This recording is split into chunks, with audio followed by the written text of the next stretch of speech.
What we're saying is this is a campaign that absolutely has to be led by women, intersectionally led by women of colour, led by trans women, led by all women in our communities, because we're the only ones who can speak to our experiences.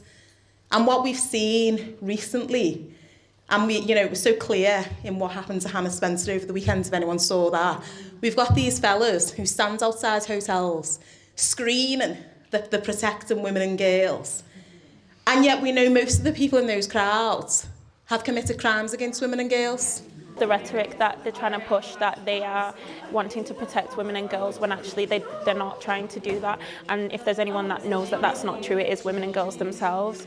And so that's why it's pretty critical that women and girls are at the forefront. It's very interesting where these men who purport to be protecting women and girls show up. Because they might show up outside a hotel, but they don't show up at the vigils.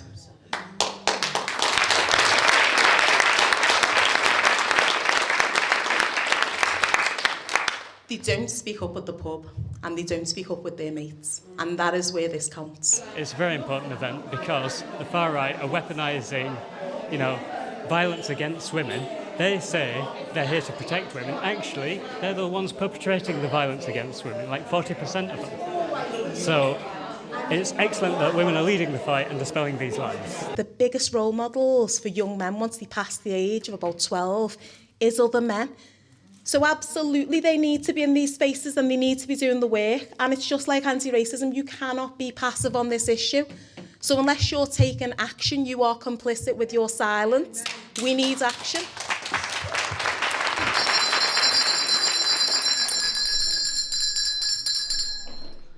What's with the bell? It's a traditional brass bell, one that my mother and grandmother would have on their mantelpieces or on their shelves. The bell, it's a calling. It's a coming together. It's an alert, an alarm even. So this evening, I'm sure we'll hear the calling and the alarm through our panel and your contributions. We've just started out. And yet we cover Liverpool, Halton, Sefton, Wirral and Knowsley. And we only had our first meeting less than 3 months ago. And so to go from nothing in 3 months to be able to fill a room like this certainly should be giving us hope. Right, so my name is Pura, pronouns she, her, and I'm one of the organisers. And we started thinking about it. I mean, it's just been absolutely tremendous because in some ways we kind of like started from nothing. I think our first meeting was before Christmas and we wanted to have it to coincide with International Women's Day, which celebrates and commemorates women fighting back against the system which oppresses us. I think reform and the far right present the biggest threat to women's rights that we've seen in 1 generation, 2 generations and 3 generations. And I just want to be clear about that.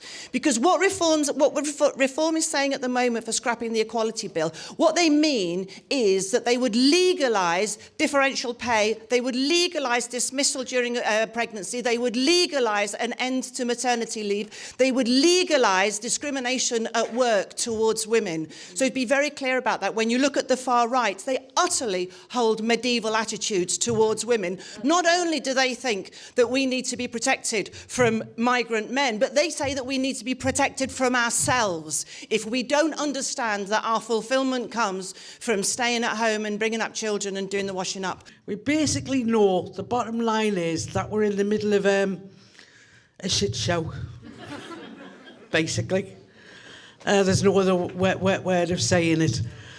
We all know the basics. We know that capitalism, that fascism basically is a tool of capitalism because it serves their interests. They're not interested in us uniting and being together because together we are powerful. You know, we can get back at them and they don't want that, so they'll throw the dice at whichever minority they want to get at this time, whether it be trans, whether it be Muslims, and they'll turn it around and they'll turn it around.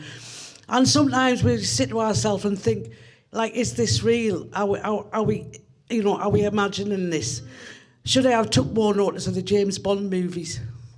Because clearly billionaires are, trying to take over the world. I'm welcome here in the UK. As somebody who had to self-deport in 2018 from the United States because of Trump, this meeting has shown me that I'm I'll never walk alone, the slogan of Liverpool. I'm going to always be a part of the city, and I look forward to contributing as much as I can to the city, despite what Farage says. I'm sure most of us would recognise that photo of the Nazis burning books in 1933. But for us in the trans community, that photo's got a special significance because the books on that bonfire are 20,000 books from Magnus Hirschfeld's Institute of Sexual Science. And that, at the time, was the only library of its kind about sexuality and more focused about transgender people. So where we know that the Nazis overall lost the war in Germany, when we talk about, losing the battle and winning the war, they lost the war, but that battle over transgender rights and transgender history, they decisively won. They eradicated transgender history that night. All those interviews were lost. All that history was lost. Women have always and always will be at the forefront of struggle. And I think I and many other women and people here in the room tonight have been at these counter demos and protests against the far right, where women's solidarity against the far right was so prevalent.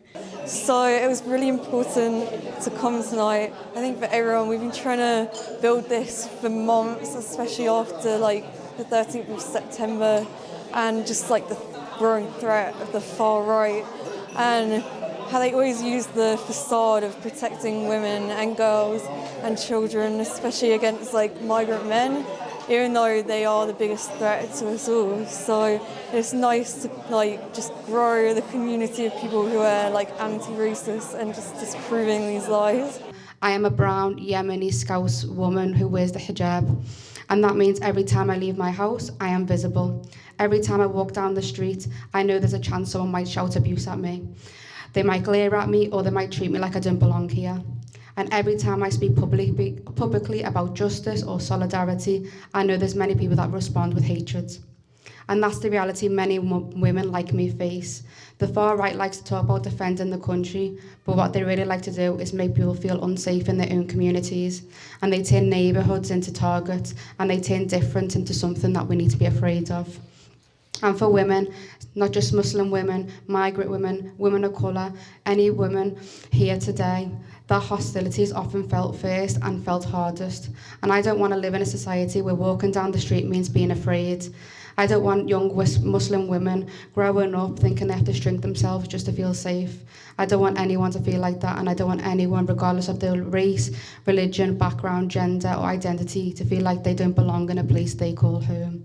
I suppose racism has been part of my life forever. I wouldn't know what life was like without racism. I've been to America, actually, and realised that it's a different type of racism over there. Everywhere you go, each country is quite different. But I think Britain is quite unique in the way that we do racism here. It's not as overt as in a lot of countries that I've been to. I have come here tonight because I feel it's really, really important to galvanise women and men to join the Green Party. We do politics differently, and we need people to join with us to work against the right wing, to work against Farage, to work against Trice and the lies that they're spreading. They are absolutely not here for women.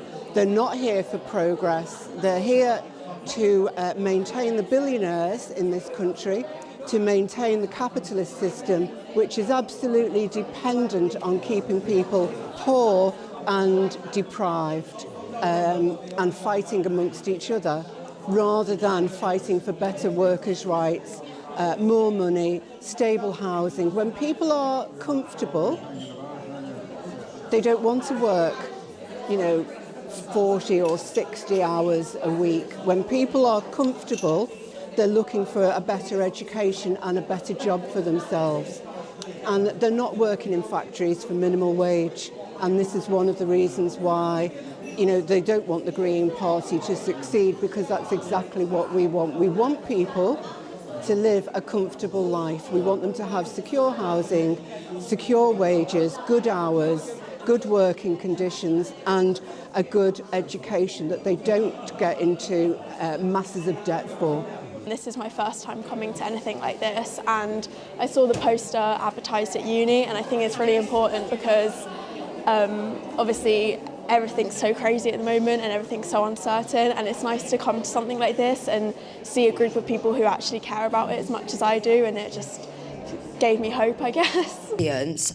I'm from Women Against the Far Right nationally. It was a campaign that was launched only a few months ago, you know, actually after the biggest far right demonstration that we've seen in British history on September the 13th, led by not only a fascist, a racist, but also a deep sexist Tommy Robinson. And it was also, you know, started from just like us, you know, like people in this room, small group of women who were part of Stand Up to Racism, who had been on the counter demonstrations against the far right outside refugee hotels, and you know, we stood face to face with the men that Chantel was just talking about, you know, men shouting in your face saying that they were the protectors of women and children, and we thought, hang on a minute, we need to say that we've got to get groups of women, but yes, it's right, we think we want to get groups of everybody coming together and saying actually that all of us have to stand against the far right. I've come here tonight because I think it's really important that all women realise what's going to happen if the right wing, the fascist agitators, if they get their own way, the world's going backwards for women like us. Whether it's people like them telling me that I shouldn't be here, telling me that there's no room in this country for people who look like me, which has happened recently, or it's people online chucking loads of racist abuse, racist, homophobic, sexist. And we as a community, a black community, the white community, working class people, need to stand up and say, it's not happening while I'm here. There's a real uplifting sense that we are organised, that we are planning, and there are a number of different things that we can do, and certainly unity, hope and unity. I think just that there is hope, that not all hope is lost, that if we do continue to speak out and to talk about things that we're passionate about, change can come, and there's also other people that agree, which is good to see, and yeah, unity is important. I would say to people who want to get involved, number one, search for Stand Up to Racism. Number two, search for Women Against the Far Right. We're usually within the website of Stand Up to Racism. And I would also want to encourage people. We have got groups up and down the country, large and small. And when it comes to fighting the far right, number one, it's urgent. Number two, we can do it. And number three, we work with absolutely everybody.